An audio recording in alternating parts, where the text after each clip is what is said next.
Hello विद्यार्थियों, मैं doctor Sunil Singh मेहरवा, सहायक आचार्य संस्कृत, राजकीय महाविद्यालय राजगढ़ अलवर। मैं बीए पाठ तृतीय वर्ष के जो विद्यार्थी है, उन विद्यार्थियों के लिए जो उनके पाठ्यक्रम में श्रीमद् भगवद गीता नामक पुस्तक है, उनकी व्याख्याओं का वर्णन मैं निरंतर आपको बता रहा हूँ और उनकी व्याख्या मैं आपको पढ़ा रहा हूँ। आज जो व्याख्या मैं आपको पढ़ाने जा रहा हूँ, उस व्याख्या का नाम उस श्लोक है, वो श्लोक है अत्र शूरा महेश्वासाः भीमार्जुन समायुधि युयुद्धानो विराटश्च द्रुपदश्च महारथ।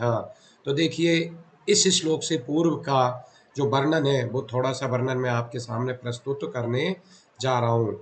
देखिए कि जो हस्तिनापुर के अंतर्गत सॉरी कुरुक्षेत्र के अंतर्गत पांडव और कौरवों की सेनाएं आपस में एक दूसरे के सामने युद्ध के लिए खड़ी हुई थी, तो उसी समय दुर्योधन अपने स्वाभिमान के लिए या अपने गुरुओं का अभिवादन करने के लिए वह द्रोणाचार्य के पास जाकर के और उनका अभिवादन प्रस्तुत करता है, उनसे आशीर्वाद प्राप्त करता है। तो आशीर्वाद प्राप्त करने के उपरांत वो पांडवों की सेना को देख करके और उस सेना का वर्णन करना चाहता है कि पांडवों ने अपनी व्यूह रचना किस प्रकार से जमाई हुई है। तो उसका वर्णन करते हुए आगे के श्लोक में बताना चाहता है, पांडवों की वीर योद्धाओं का वर्णन करते हुए ये दुर्योधन द्रोणाचार्य को ये वर्णन करना चाह रहा है।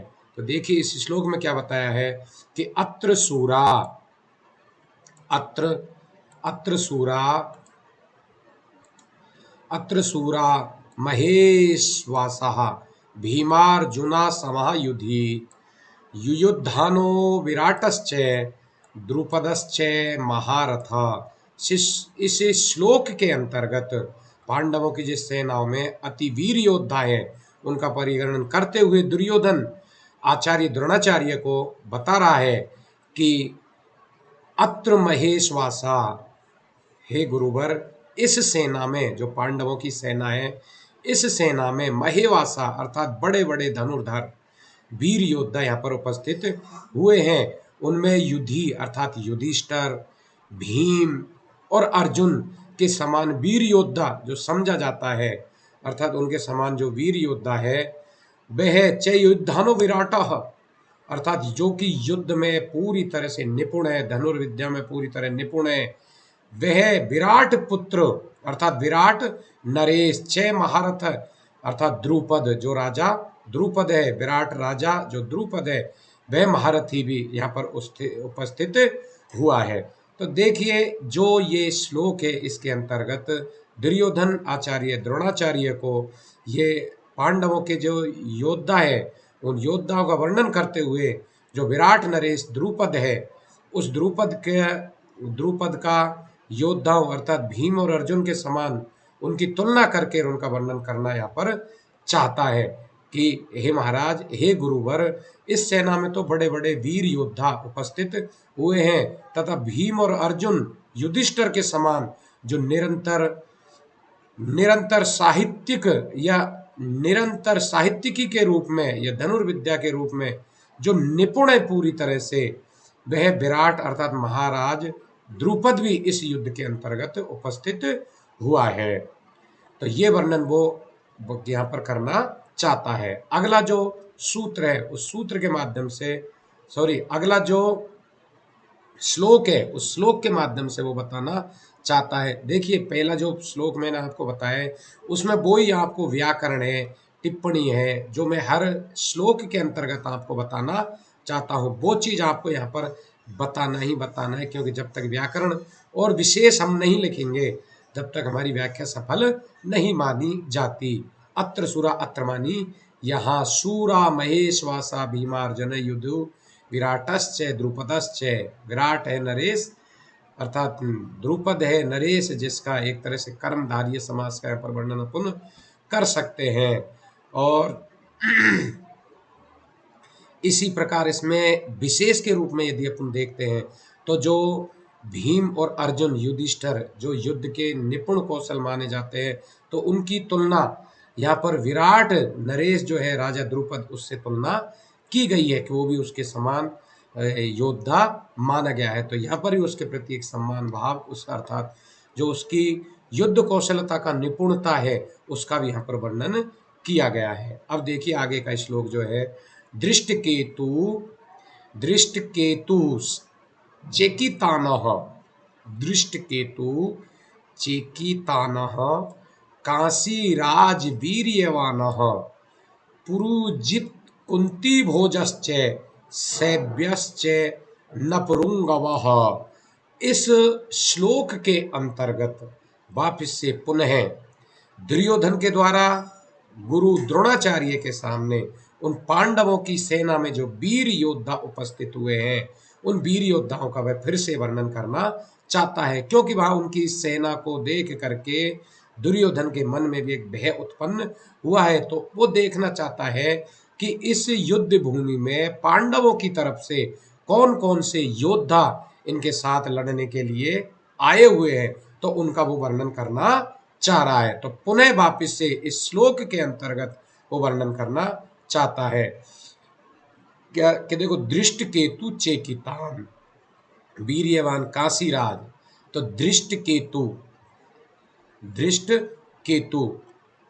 चेकितान च वीर्यवान, दृष्ट केतु योद्धा, चेकितान च वीर्यवान बलवान, काशीराज च पुरुजित कुंती भोज नपुरंग सैव्य च विक्रांत अर्थात बलशाली, युद्धमान्यु अर्थात जो युद्ध में पूरी तरह से निपुण है, कौन, अभिमन्यु च वीर्यवान उत्तमेजा सुभद्रा च द्रौपद्या सर्व्या एव महापत, जो सुभद्रा का पुत्र है वो भी इस युद्ध में उपस्थित हुआ है। तो वो यहाँ पर कहना चाहता कि आचार्य द्रोणाचार्य से कि इन पांडवों की सेना में जो वीर योद्धा उत्पन्न हुए हैं या वीर योद्धा जो उनके सामने लड़ने के लिए आए हैं, तो हे आचार्य, इस युद्ध में पांडवों के पक्ष की ओर से लड़ने वाले अनेक जो वीर योद्धा उपस्थित हुए हैं, उनमें सबसे पहले दृष्टकेतु, फिर चेकितान, फिर अत्यधिक बल से उत्पन्न काशीराज, फिर पुरजीत, कुंती भोज एवं मनुष्यों में भी सर्वसे श्रेष्ठ जो माना गया है अर्थात सैव्य राजा भी यहाँ पर उपस्थित हुए हैं। इस प्रकार से जो पांडवों के पक्ष में जो युद्ध वीर है अर्थात युद्ध में पूरी तरह से निपुण है, युद्धामन्यु माना जाता है उसको, तथा महान बलशाली उत्तमोजा है और जो कि विद्या में भी या युद्ध में भी अति निपुण माना जाता है, वह सुभद्रा पुत्र अभिमन्यु भी इस युद्ध में उपस्थित हुआ है। साथ ही उसके साथ साथ ही जो सुभद्रा चे पुत्र द्रौपद पुत्र सभी महारथी और जो द्रौपदी के जो पुत्र हैं वो भी इस युद्ध में उपस्थित हुए हैं। जैसे द्रौपदी के 5 पुत्रों में जो युधिष्ठिर से उत्पन्न पुत्र है वह प्रतिद्वंद भी इसमें उपस्थित हुआ है, और भीम से जो द्रौपदी का पुत्र उत्पन्न है उस सुत सोम भी यहाँ पर इस युद्ध में उत्पन्न हुआ है, तथा अर्जुन से उत्पन्न श्रुतकीर्ति और नकुल से उत्पन्न शतानिक और सहदेव से उत्पन्न श्रुतसेन भी इस युद्ध में सम्मिलित हुआ है। तो हे गुरुवर, इस पांडवों की ओर से लड़ने वाले योद्धाओं में जो 5 पांडवों के पुत्र हैं, उन पुत्रों का वो पुत्र भी अभिमन्यु के साथ में युद्ध के लिए उपस्थित हुए। तो इस पांडवों की सेना में महावीर और महारथी योद्धा है, इसलिए हमको बड़ी कुशलता पूर्वक, बड़ी सावधानी पूर्वक इनके साथ हमको युद्ध की योजना बनानी चाहिए। तो इस प्रकार से वो यहाँ पर वर्णन करना चाहता है। अगला जो फिर इसमें जो विशेष है उन विशेषों का भी मैं आपके सामने वर्णन करने जा रहा हूं। विशेष के अंतर क्या क्या बताया गया है कि देखो, दृष्ट केतु, तो दृष्ट केतु से तात्पर्य कि चेदिरा शिशुपाल, दृष्ट केतु शिशुपाल का पराक्रमी या महापराक्रमी पुत्र माना जाता है। शिशुपाल के वध के पश्चात इन्हीं का ही यहाँ पर राज्याभिषेक किया गया था। और चेकितान एक वृष्णवंशीय क्षत्रिय नरेश पांडवों का एक सहायक था, उनका वह पुत्र माना जाता है। काशीराज कौन था? जो अंबा और अंबिका तथा अंबालिका के पिता का नाम काशीराज माना जाता है, जिसका कि भीष्म पितामह के द्वारा अपहरण किया गया था अंबा अंबालिका का, उनके पिताजी का नाम काशीराज माना गया, वो भी इस युद्ध के अंदर अंतर्गत सम्मिलित हुआ है। पुरजीत, पुरजीत कौन था कि कुंती भोज नरेश, जो कुंतल देश का राजा था नरेश, कुंती भोज नरेश का पुत्र, अर्थात कुंती का जो भाई माना जाता है, उसको कुंती भोज के नाम से जाना जाता है। अगला जो है इसमें वो है सैव्य। सैव्य कौन था? सैव्य शिबी नरेश अर्थात धर्मराज युधिष्ठिर के ससुर, या धर्मराज युधिष्ठिर के ससुर सैव नरेश, शिबी नरेश माना जाता है। वो भी पांडवों के पक्ष में युद्ध करने के लिए उपस्थित हुआ है।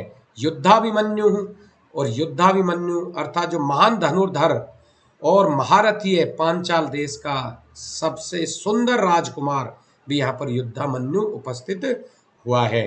उत्तमौजा जो पांचाल देश का राजकुमार है, उसके पांडवों का जो सहायक है, वो उत्तमौजा भी यहाँ पर उत्पन्न या इस युद्ध में प्रस्तुत हुआ है।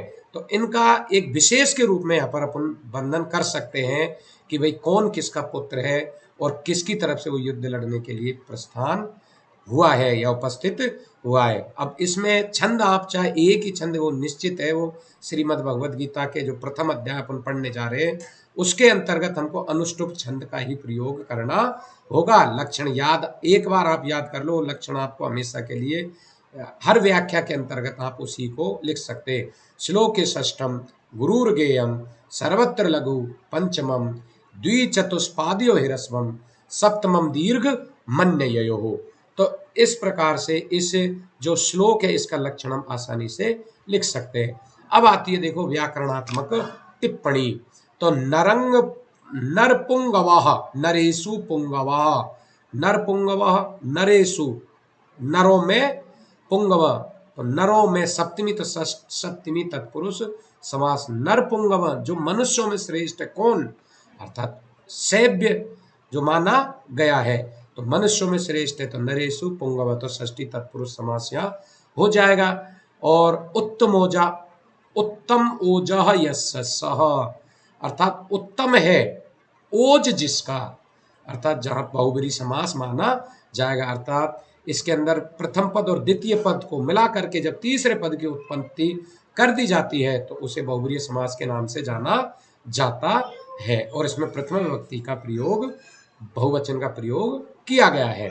अगला है सौभद्रः, सुभद्राया, अपत्यम पुमान सौभद्रः अर्थात अभिमन्यु, तो इसमें भी आप एक तरह से बहुब्रीहि समास देखने को मिल जाएगा।